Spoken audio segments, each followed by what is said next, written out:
And whenever there's a new load, there's a star, right? It's marked with a red star, meaning that it was just posted within like the last 3 hours. But if there's a load that's new after my previous search, it has 3 stars, and those are like the best. Those are like the freshest ones, right? It means that it was just posted.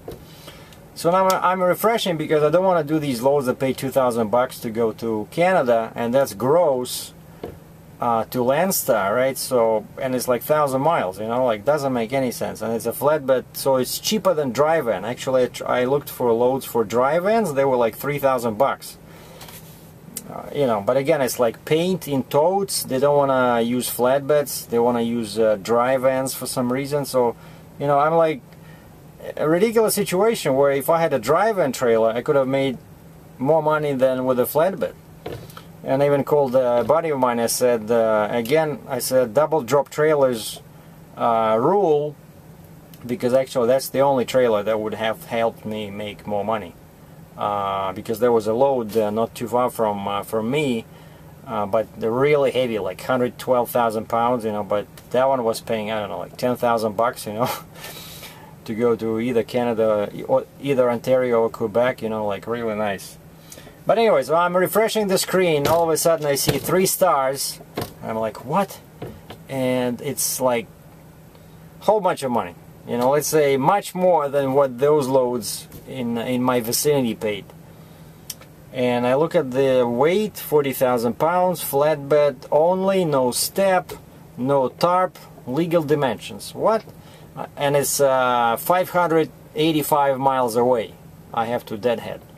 So I called the lady, I said, I'm a Landstar driver, I'm looking at your load here, I look at the amount, like, no top, right? The legal dimensions, like, what's the story? And then I look at, there's a box there that says direct shipper. That's something new that Landstar introduced, and because they're trying to get agents to book more loads through direct shipper so that there's no other brokers. And that's of course that's like each driver's dream, because you only want to deal with one middleman or one middle woman, right? So, and those are the best loads. So now they introduced a little square in the search window, and you can actually even search for loads. Only you can just mark, you know, direct shippers only. And that's what I noticed when I started talking to her, and I have that website open right on my laptop, and I look at that box and it says direct shipper yes, and I'm like, oh my god, okay, I said I can do it. And within 2 minutes I had my load confirmation. Oh, and the only question she asked me, she says, can you be there before 8 tomorrow morning? I said, yeah, sure. And this was already noon, because that part of the country is still on the Eastern time, and I'm thinking, how am I gonna make it by 8? But you know, I have whole day, right? I didn't drive before, so you know, I can drive 11 hours. So that's what I did. I you know, parked myself in the driver's seat and drove and did 600 miles and was in Mississippi. And what's good is that Mississippi is on Central Time. That part, as soon as you cross from Georgia into Mississippi, you gain 1 hour. So I was there like at 12 o'clock my time Eastern, 11 o'clock local time, and it's pitch dark, you know, raining, cats and dogs, and I'm driving on that stupid Freeway 22 I never heard of, and on my atlas it says Highway 78. I go to I'm trying to get to that 78 from Birmingham, Alabama. It says no access for trucks. What? And again, it's dark, it's raining. Anyway, after a few wrong turns and like extra, I don't know, 20 miles at one point, I finally caught that Freeway 22, and it's like a weird freeway. No trucks. I'm driving, like there's forest, there's trees, there's aliens. Well, I'm making that up, but I mean, it was really weird. So, and I'm there at 11 o'clock, and my GPS says turn left, and I'm starting to turn left, and I look in the mirror, there's a building corner, right? US Post Office. And you don't want to mess with the post office, right? They all have guns. So I back out, and again, there's no one there. It's like a tiny village, tiny small town off Highway 45 in Mississippi, just not too far from a Tennessee border.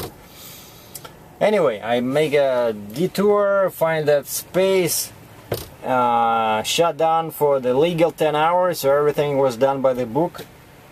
Then they load me, and oh, let me show you what the load looks like. Yeah, it's pretty light. It's about less than 15,000 pounds. So I have two, what they call trusses, like two, kind of like a boom from a crane, and then a whole bunch of small metal parts. That's it. But of course it took me a while to secure all this, because that boom or truss, one of them sits on the other and there's only 2 points of contact, you know, kind of scary. And then I started driving, and I didn't do a heft twist like all pros recommend, you know, when there's a big space on the strap, like it's not touching anything on the sides, right? It goes like this. Because I tighten it, like, you know, to the impossible degree. I was hanging on the load bar. I thought nothing, it would be okay, and then I start driving. I look in the mirror, and all the straps are, you know, well, you cannot even see them. It's a blur. They were moving so bad, so I was afraid I would lose that load, you know. So I stopped. So I signed for a Walmart. Went in there. This was already Tennessee. I started driving in 45 towards Jackson, Tennessee, just to catch Freeway 40 to go east towards Nashville. And actually right now I'm at a petrol truck stop somewhere, some 20 miles west of Nashville. And it's still raining. It's like there's a hole in the sky. And oh, and by the way, and the first when they were loading me, it was just starting to rain. But by the time I finished strapping and chaining, all my clothes were wet. I had to go inside and change, and then I come to the Walmart, and it's raining worse now. And I go outside, I move some straps, I put half a twist on some of them, you know, add another chain, and by the time I finished, I'm all wet.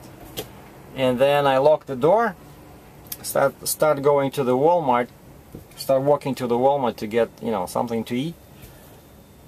And I turn around just to check if everything is okay on the load, and I see one of the straps is missing edge protector. You know, so it's just sitting on the sharp edge, on a sharp edge of the metal. So I go back inside and I'll grab my load bar, undo that strap, find a piece of rubber, put it back, and I'm like getting frustrated because, you know, the weather is pretty bad. You know, I'm again all wet. So I'm done. I'm finally done. I throw in the load bar, check that I have my wallet, lock the door, go to the Walmart. You know, so I buy some, I didn't feel too hungry, so I just bought a big plastic, you know, container of raspberries, my favorite fruit, raspberries. And I pay for them at the cash register to the cashier, and I look for my change in my pockets, and I feel something is missing, because normally where I put coins in my left pocket in the pants, that's where I carry the key. Because like this thing, remember when I changed the ignition lock, right? One guy said that when you have your keys like this and they're hanging like this in the ignition lock, this is pretty heavy, and that's what destroys the contacts. You know, the ignition lock inside becomes loose. So what I did recently, after I got that new ignition lock and new keys, I just had 2 keys on a ring, and that's what I left this one in the truck. I left my cell phone and I just took 2 of those keys, or at least I thought I did. And I'm at the Walmart with no cell phone, nothing. I'm all wet because I thought I would change after I come back, and I cannot find my keys. I searched every pocket, you know, every lining of those pants, and they're all wet, you know, like my hands are wet. Jesus, what a day, you know.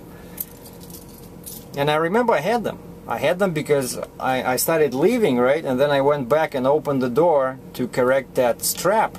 So, and I just, it's like 3 hours later, I'm still frustrated about this. I mean, how can you misplace the keys in a 72-inch sleeper? But, well, turns out it's not that hard. So anyway, what do you do? But at least I have my wallet, right? So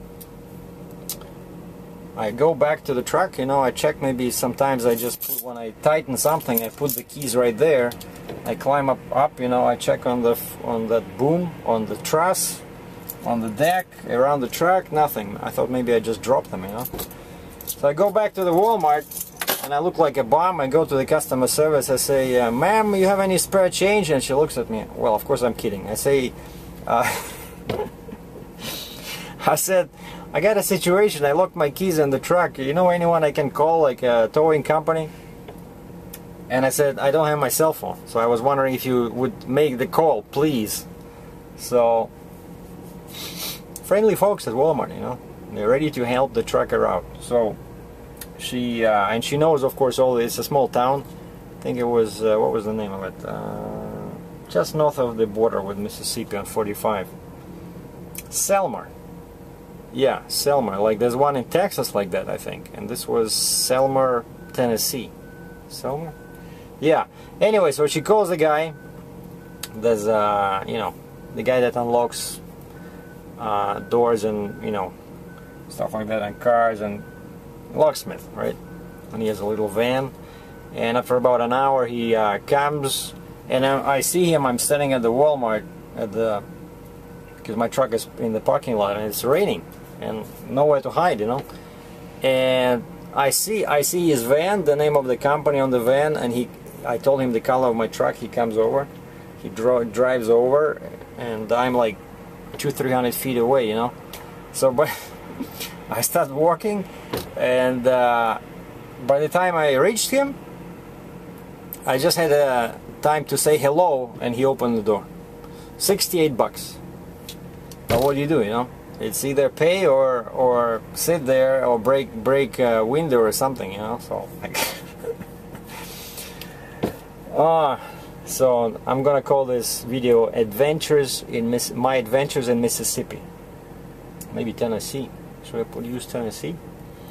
Anyway, so he opened the door. Everything is fine except that I found these keys because I remember where I put them, like the big keys. But I still cannot find that small ring with the ignition key and the door lock key. So, you know, I know one guy, he said never lock your door like this, you know, with this button here.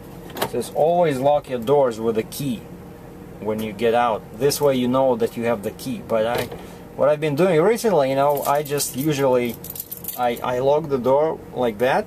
But I always get my key out so that I have the key in my hand when I'm locking the door. But somehow this time I was so frustrated, you know, I didn't sleep very well because it's like weird, you know, unknown town. Like there's a railroad line nearby. There was like trains all night, burp, you know, because they don't want people at 2 a.m. To hit the rail tracks, right? Anyway, and then all this rain, and I guess, you know, I got distracted.